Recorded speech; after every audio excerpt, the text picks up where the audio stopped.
afternoon, good evening, good morning, wherever you are in the world. This is Radio Works World. And today we have the most eminent Dr. Marshall Goldsmith and Maria Pressentin from Singapore. And this is Maria's show. So, welcome to everybody across the world. It's absolutely beautiful for us to have Dr. Marshall Goldsmith. You know, at a recent World Human Resources Congress, I experienced Dr. Goldsmith as at a masterclass in which he exuded love, radiance, passion, and excellence for holding himself to account. So, Maria, over to you to have the conversation with Dr. Goldsmith. We are Thank just you. delighted to have him on board. Absolutely. Thank you so much, Neslyn and Dr. Goldsmith. Before I let everybody hear his voice, what I would like to do is to properly introduce him. He is obviously the world's #1 coach, recognized worldwide, and Dr. Goldsmith is the Thinkers 50 #1 leadership thinker and #1 executive coach in the world. Dr. Goldsmith is the New York Times #1 best-selling author of Triggers, and What Got You Here won't get you there. Both of these books have been recognized by Amazon.com in their list of 100 greatest leadership and success books ever written. His 36 books have sold over 2 million copies and been translated into 32 languages. Marshall is one of select few executive advisors who have been asked to work with over 150 major CEOs and their management teams. He is the world authority in helping successful leaders achieve positive, lasting change in behavior for themselves, their people, and their teams. You know, running this radio show here in Singapore, we're really focusing on purposeful leadership. And Dr. Goldsmith, what can I say? He's somebody that lives with full of purpose. He works with purpose. He's a thought leader that thinks with purpose and teaches us with purpose. Dr. Goldsmith, now I am very, very curious about you. You've got this impressive CV that backs you over the years. You've got so many people, leaders, people, students around the world. And I'm just wondering, who is Marshall behind this beautiful, glamorous CV? What is your passion, Dr. Goldsmith? Well, as I've grown older, I think my level of aspiration in life has probably gone down, yet my level of impact has gone up. My job is to help successful leaders achieve positive, lasting change in behavior for themselves, their people, and their teams. And as I've grown older, I feel like if I get one email a day that somebody says my life is better because I met you, or someone I impact's life is better because I met you, then I'm declaring victory in life. It's pretty simple. I just want to make a positive difference in the world in the years I have left to do so. That's lovely. That's really lovely.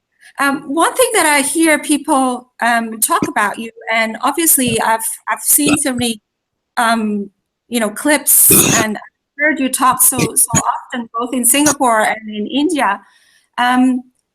You always talk about helping successful leaders become better, more successful. How does that actually work? Well, what I do for a living is I do executive coaching. I interview everyone around my clients. I develop a profile based on confidential feedback of what they're doing well and what they need to do better. Then I give them the confidential feedback. They pick important behavior to improve, and their manager, if they're not the CEO, agrees on this important behavior. We have a very clear follow-up strategy. So they follow up with all the people around them. They follow up with me, and have a very unique billing system. I don't get paid if they don't get better. And better is not judged by me or them. It's judged by everyone around them. So it's a very unique process, and it's been trained to thousands of people from around the world. Wow, that's amazing. So this is like, if they're not getting better, you're not getting paid. That's right. When they get that information from you, how do they feel? What's the impression that they have? Well, I only work with people that care. The client I coach that improved the most, I spent the least amount of time with. The client I spent the most amount of time with didn't improve at all, and I didn't get paid. So I made a chart of one dimension was how much time people spend with me, and two, how much better they get. And then, you know, what I found out, there seemed to be an inverse correlation between spending time with me and getting better. Well, you know, I learned a lesson. The key variable for my success is not me, it's the great people I work with. So the client I worked with named Alan Mulally, who improved the most, who was CEO of the Year in the United States and ranked #3 greatest leader in the world. I said, what should I learn about coaching from you? He said, your biggest challenge as a coach is called customer selection. You pick the right customers, you win. You pick the wrong customers, you lose. And then he said, #2, never make coaching about yourself and your own ego and how smart you think you are. Make it about those great people you work with, how hard they work and how proud you are of them. So what I've learned from this is the key variable of my success is not me. It's the great people I work with. That's really fantastic, because one of the things that I've just heard you say is never create codependency with your clients, and that's one of the things that, you know, coaches really need to learn from. And I'm sure throughout your lifetime helping leaders, you've impacted a lot of different cases. So, you know, what are one or two examples of situations where you thought, wow, I'm really proud of that kind of situation? Could you share it with us a little bit? I don't know if you've ever seen the movie Wall Street, but I was the coach for the real life role model, Gordon Gekko. Wow. He wasn't immoral like the man in the movie, and his score on treating people with respect was a 0.1 from both direct reports and coworkers. And I talked to him and said, I have a degree in math. That score's not real high. I said, how do you treat people at home? He said, I'm totally different at home. I said, that's interesting. Are you single or are you married? He said, I'm married. I said, do you have kids? He said, 2 teenagers. I said, well, let's call your wife and see how she feels about all this. His wife says, you're a jerk. Kids say, you're a jerk. Well, I said, you know, a pattern is beginning to emerge. And I said, I can't help you make money since you're already making more than God now. But I said, do you want to have a funeral that no one attends other than business reasons? Because that's where we're headed. He said, I'm going to get better. Not because of you and not because of money. I want to get better because I have a 13-year-old son. And 30 years from today, if a man like you read that report about my son, I would be ashamed he was my son. Well, in 1 year, he got ranked 53.7 in terms of treating people with respect. Above the company norm. The company norm was high. Every year, he sends me a card. 1 year, the card said, thank you for the help you gave me years ago. I still have better relationships with people, especially my wife and my children. You know, well, what's that worth? You can't really put a value on that. Oh, that's amazing. That's really amazing. So that's a great segue to the next question. What makes your heart sing? Well, again, what makes my heart sing is I'm working on a very exciting new project called 100 Coaches. And I went to a program called Design the Life You Love. And in this program, we were asked to list our heroes. And my heroes were all very generous people, kind people who were great teachers. And then the woman said, well, why don't you be more like them?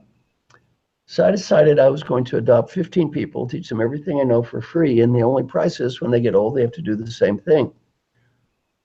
I made a little selfie video and put it on LinkedIn about this process. And I ended up with being the most widely viewed video in the history of LinkedIn, and 12,000 people applied. I'm now adopting 100 people, teaching them everything I know, and then they're going to adopt another 100. And the goal is just really creating an environment where you give people everything you know, and the only price is when they get old, they do the same thing. So it's a very exciting, fun project. I have a wonderful group of people I've already selected 55 people. Of the 55, 5 are in the top 50 business thinkers in the world. One guy sold 10 million books, just an amazing group of people. That's really a wonderful way of paying forward in the world. Neslyn, what do you think about this? You know, I'm just so excited because, as I said, I have met Dr. Goldsmith only once, and that was at the recent Human Resources Congress. And what came over to me was his spirituality and that very deep love that he has for humankind. And to pay it forward in such a way, I am just so full of admiration. And I would like Marina to come in here too, because this is something Marina has always said. It's never about you. So when you are hosting, it's not about you. When you're presenting, it's not about you. It's about the great people with whom you are working, and for the possibilities and for the stardust that you could open. So Marina, please come in here. Well, my question would be, where are you going, Dr. Goldsmith? I didn't understand the question. Where are you going? I understand you are coming from Stardust. You are sharing your inner greatness. You are sharing your heart out, and is that abundant place you discover within yourself that you are sharing, and now you are limitless. So you could teach 100 people to teach another 100 people each. And right. if you look at the figures, is exactly what we need to join this wave of emotional intelligence evolution that's happening in the world. So basically, you are empowering people to become themselves and share their own stardust. So where are you going? Well, I'm a Buddhist, so there are many schools of Buddhism. My school of Buddhism is quite simple. This is heaven, this is hell, this is nirvana. It's not out there somewhere, it's in here. So I don't really think I'm going anywhere. I think I'm there. That is just so beautiful. And the way I would follow that up is to say, Dr. Goldsmith, how do you see yourself continuing to shape the future? Well, what I want to keep doing is what I've been doing, just give everything away, encourage people to do the same thing, and try to create an environment where people help each other have a positive and better lives. Beautiful. You know, one of the things I was most impressed by when you shared the masterclass in which I was in was how you held yourself accountable and you set up your accountability partners. So my question is, when you fail, how do you pick yourself up? Well, I fail almost every day. For example, one of my daily questions is, how many times yesterday did you try to prove you were right when it wasn't worth it? And I've almost never got a 0 my whole life. Kind of hard for the old professor not to be right all the time. So I'm pretty much used to daily failures. I have a woman call me named Jasmine. I just talked to her a few minutes ago. She calls me every day. We talk about life, and she basically listens to me read questions I wrote and provide answers I wrote every day. Somebody said, why do you do this? Don't you know the theory about how to change behavior? I wrote the theory about how to change behavior. I have some woman call me every day because my name is Marshall Goldsmith. I got ranked the #1 executive coach in the world and the #1 leadership thinker in the world. And I have to pay a woman to call me every day just to listen to me read questions I wrote and provide answers I wrote. Why? My name is Marshall Goldsmith. I'm too cowardly to do this by myself. I'm too undisciplined to do this by myself. I need help. It's okay. It's okay. It's perfectly okay. Would you be kind enough to share any of those 5 questions with us? Sure. If you want all my questions, send me an email at marshall@marshallgoldsmith.com. I'll send people all of them. But one of my first questions every day is, did you do your best to set clear goals, to make progress? Did you do your best to find meaning? Did you do your best to be happy?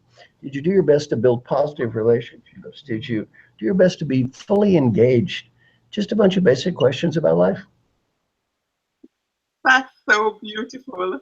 So how do you define your boundaries, if there are any boundaries? I don't think about it too much. I love you. Just go with the flow. Exactly that.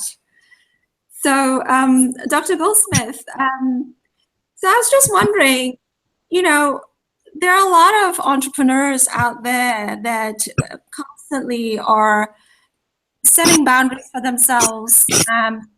They're really pushing themselves also on the opposite way to be a visionary, to try things out. At some point, they see a wall in front of themselves and they stop, they procrastinate, they don't know whether they should be following their vision anymore. I'm pretty sure there are a lot of entrepreneurs listening to the show. So I was just wondering, what would be some of the tips you would give entrepreneurs out there if you know, they were just wondering how to continue? Well, the first thing is, my deepest realization over the last 2 years for all of us is we all need help. We all need help, and entrepreneurs tend to be a little bit more macho even than most other people with this I can do everything on my own nonsense. Well, you know, I always ask people, for example, how many of you need to be a better listener? And then some blustery guy raised his hand, said, how many years have you been needing to be a better listener? The guy says, 30. So I say, repeat after me. My name is Joe. I need to be a better listener. I've not fixed this by myself in 30 years. Who am I kidding? I'm not going to fix this by myself in the future. I need help. It's okay. It's okay. You know, one thing I'm very proud of in my book, Triggers, 27 major CEOs endorsed the book. And why am I so proud of that? 30 years ago, no CEO would admit to having a coach. They would have been ashamed to have a coach. Well, today, these people are not ashamed. They all say, I need help, and it's okay. So I would give entrepreneurs the advice, don't get machoed. You know, we've all got our little flaws. We've all got things we need to work on. It's okay. Just make peace with that and realize if you move to the next level, you probably need help. All the top 10 tennis players have coaches, so why shouldn't you? Absolutely. Asking for help is actually very healthy. I absolutely agree with that. Thank you so much for those tips. Are you working on any new books at the moment? Is it possible to disclose? I'm working on 3. I'm working on a book about leadership. I'm working on a book called Learning Journeys. And then I'm working on a book for women. It's called, it's called it's called How Successful Women Get Even Better. And it's a book about women. And so it's very exciting. Writing with Sally Helgeson. She's the main author and I'm the second author, but it's been great fun to write this book for women. So tell us a little bit about this book. And I'd love to have a follow-up question on that as well. What about writing a book for men as well? It's all right. I don't want to do everything. Writing a book for women is fun. I have no need to do everything. I've done 36 books. I don't need to write 3,600. So, you know. Well, it's less about the need, right, Dr. Goldsmith? It's less about the need. It's what people really want to hear from you. I do a lot of programs for women. And you know, I think I'm a Buddhist. I figure, what the heck? He's kind of weird. Let's toss him into the women's program. So I'm typically the token man that shows up at these women's programs. And I've done some fascinating work around women. And the average woman is seen as a better leader in 360-degree feedback than the average man. Now, this doesn't mean that every woman is better than every man. It just means the average woman is seen as a better leader than the average man. The average woman has one issue to deal with consistently and amazingly more than the average man. It'll be interesting if the 3 women on this call have this problem. What is this issue? The desire to be the perfect everything to everyone. In terms of the word you use a couple of times, average, what do you think the chances are for people not to feel average anymore and become their own leader? Let me go back to my other issue. The problem that I have with most of the successful women I work with is not average. It's a desire to be the perfect everything to everyone. And they're too hard on themselves. So one coaching I have with women much more than men is don't be too hard on yourself. Don't be too hard on yourself. So what's your tip for us? Do you think is the woman who choose to be hard on herself, or is the social conditioning? She's been brought up with this idea that she will never be enough, no matter what she does, where she goes, who she becomes, she will never be good enough. What's your first name? My name is Marina. Quit being so hard on yourself. I'm not. I just identify a trend in our society, in the Western society. You can't change society. So this is what we are working on. We are working with people to identify their true worth. And I'm talking about at any one second in time, make peace with what is. Make peace with what is. Don't be too hard on yourself and change what you can change. Really try to change what you can and make peace with what you can't. Don't carry too much guilt around. Women tend to have more guilt than men too. So really, why do you think is that? Why do you think women carry more guilt than men? I'm not sure. Why do you think? Well, I don't think they carry any guilt to start with. I'm a woman, I'm a mother, so I don't have any of that to hold me back. Well, I guess I'm wrong then. Thank you. Is there anything else I need to change? Well, I don't think you want to change anything that makes you who you are. And in my view, you only need to change the way you look at yourself, not who you are, because Yeah, you by are the way, beautiful as you are. I think what you're doing is very admirable. If you're a woman that has no guilt, you're very unusual. You're not the norm. Thank you. Well, Yeah, I'm it's happy very. to know that. I don't believe in stereotypes, and I think that um, energy is everything, and female energy and masculine energy, they're all a part of the same flow. And as long as we accept and we go with the flow, everything um, is in harmony. It's only when you decide that you can't receive the love you receive from other people and you could only give love is when the blockage happens, and then is a disbalance. So I think it's all about giving and being able to receive. And to quite a large extent, that's a beautiful perspective to hold. Yet there are so many women who have been who have allowed themselves to buy into a culture that they are never good enough, and they continue to feel not good enough, and they continue to be hard on themselves. And I do agree with Dr. Goldsmith that significant number of females that I meet, that they are trying to be Men. and you can't be everything. You cannot be everything. So you've got to know that you are good enough. You have got to accept what is, and what is, even what is not perfect, accept it, because there is perfection in what is not perfect, and learn from that. And say, what is the gift? Oh, that's wonderful. What is the gift? So I think what I'd like to ask Dr. Goldsmith is, what matters most to you? You said you're a Buddhist, and as I said, I just love the radiance that you give. What matters most to you? I think that what matters in life. I've spent a lot of time with successful executives who are retiring or changing careers, and we talk about what matters in life. And 5 things: 1, take care of your health. 2, you need enough money to have a middle-class income, which most people do. And then after that, you need great relationships with people that you love. And then after that, 2 things: happiness and meaning. You need to do what makes you happy, and you need to do what's meaningful for you. And if you achieve, and you need simultaneous happiness and meaning.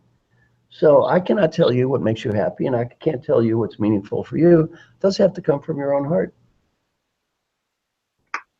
I'm hugging you.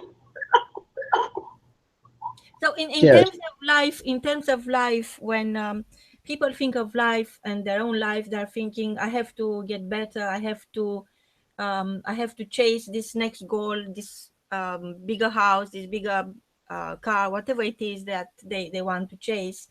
So in doing that, they think it's all about reinventing themselves. They think it's all about recreating themselves. And in my own experience, it was just a matter of delivering myself, not chasing anything outside, just looking inside and start delivering myself as a gift to the world, instead of thinking that I'm not good enough, I'm never going to be a man, and I don't want to be a man, I just want to be me. So what is your view on life? Is life about chasing the next goal and getting a bigger house, a bigger car, a more luxurious holiday, or it's about finding your truth and endorsing your own vision? Well, I have an exercise that I do with people, which I think helps them define this for themselves. I say, take a breath and imagine you're 95 years old and you're just getting ready to die. But right before you take the last breath, you're given a beautiful gift: the ability to go back in time and talk to the person that's listening to me right now. the ability to help this person be a better leader and the ability to help this person have a better life. I say, what advice would the wise 95-year-old you, who knows what was really important in life and what wasn't, and what mattered and what doesn't, what advice would that wise old person have for the you that's listening to me right now? And what I tell people is, whatever you're thinking now, do that. In terms of a performance appraisal, that's the only one that matters. That old person says you did the right thing, you did, and that old person says you made a mistake, you made a mistake. Some friends of mine interviewed old folks who were dying, got to ask them this question: what advice would you have?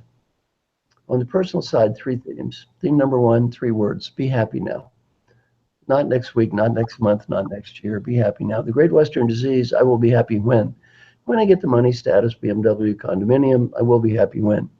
We all have the same when. That old person is when. Learning point from old people is I got so wrapped up chasing what I didn't have, I couldn't see what I did have when I had everything. Learning point number 2, on the personal side, friends and family. I'm sure many of your listeners work in wonderful companies. When you're 95, none of your coworkers are waving goodbye when you die. And learning point number 3, if you have a dream, go for it. Because if you don't go for it when you're 25, you may not when you're 35 or 85. Business advice isn't much different. Number 1, have short. Life is short, have fun. Number 2, do whatever you can do to help people. And number 3, if you have a dream, go for it. Because you don't go for it when you're 35, you probably won't when you're 85. It doesn't have to be a big dream, maybe a small dream. Whatever it is for you, do that. Old people, we almost never regret the risks we take and fail. We all regret the risk we fail to take. That's a beautiful way to end this part of the show, because I think we would really want to leave that wisdom resonating in the ears and in the hearts of our listeners. It is just so beautiful. Thank you. I if I could have another question, if you want to answer, if not, I understand. So, what do you think the present holds for our existing leaders?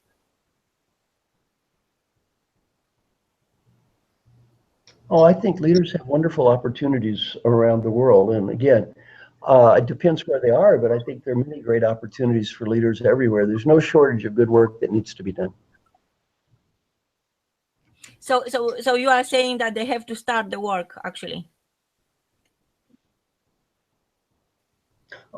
I'm saying that there's plenty of opportunities for people that want to make a positive difference in the world. And coming back to our existing leaders, if you look at United Kingdom, if you look at Germany, if you look I never discuss politics.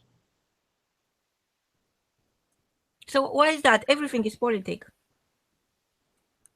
Everything is based on everything we have is based on a decision that was made politically, correctly or incorrectly.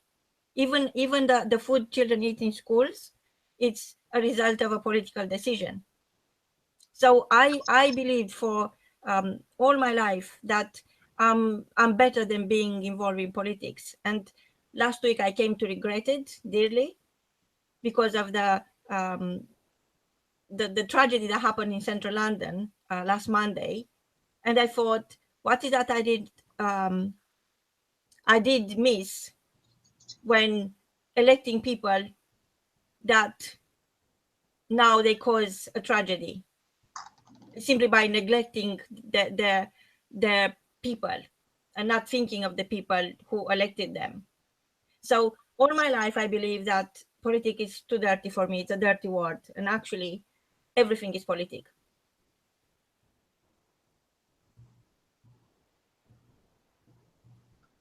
And oftentimes we are looking out there for the peace in the world. And the peace in the world starts with me, starts with you, starts with each and every one of us. Because when I have peace, I am able to radiate that.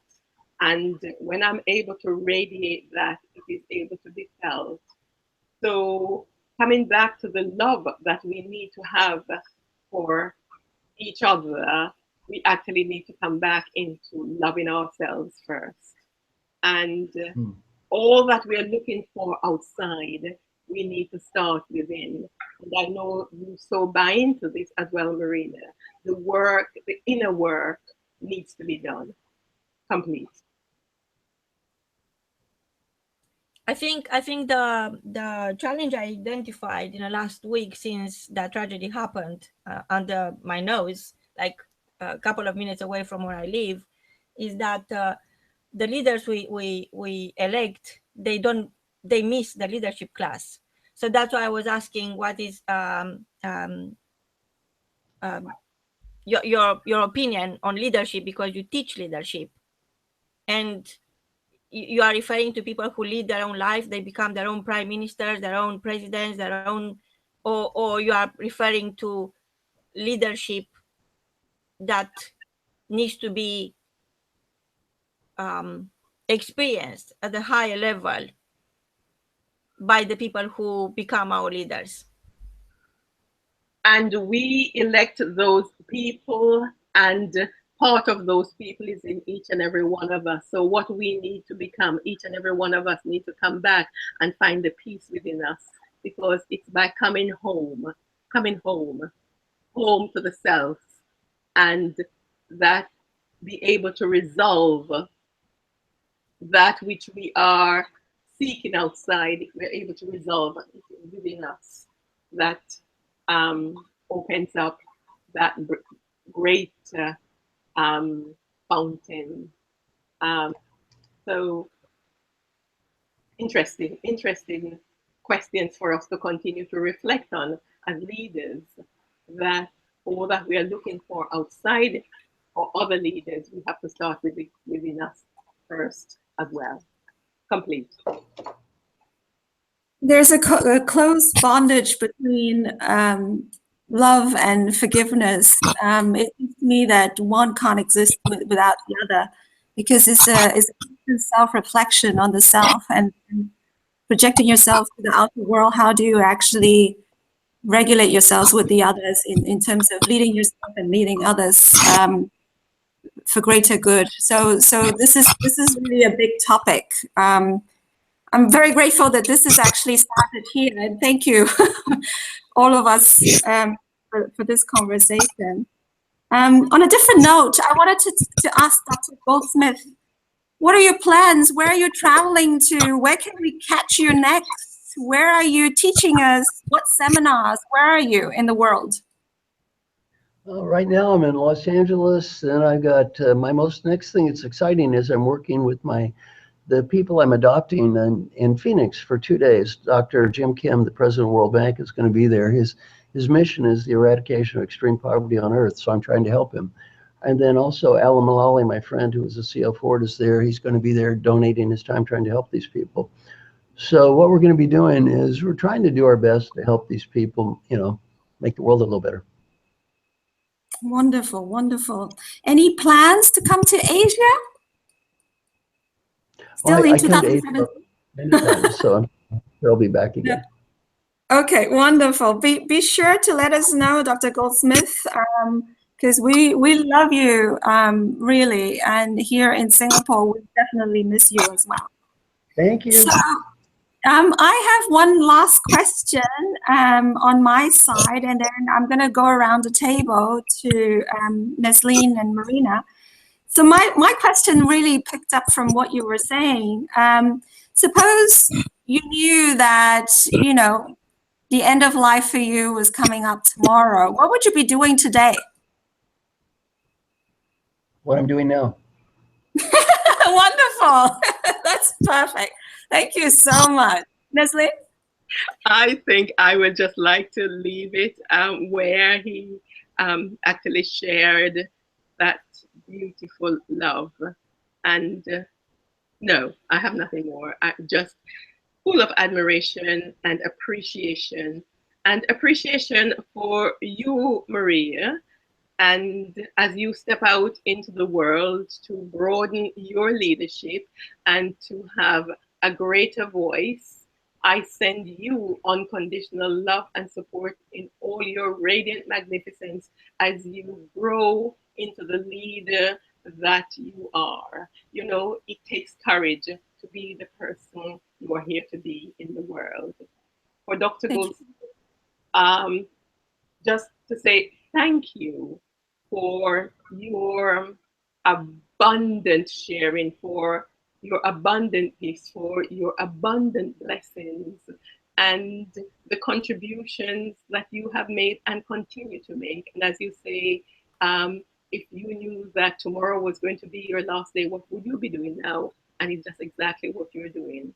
For Marina, I want to appreciate Marina for wanting to open up this space for what she says a stardust in the world, for everyone to be their best selves, for everyone to actually step into their own power, for everyone to recognize that they are good enough, for everyone to know that they are here for a purpose and to actually live their dreams, to go for all the dreams that they have and know that they are spiritual beings here having a human experience. I so appreciate you all, and just to give my deepest admiration and my appreciation for being a part of this conversation. Complete. Thank you. Thank you very much, Dr. Goldsmith. Thank you, Marina and Neslyn. Thank you so much. Thank you.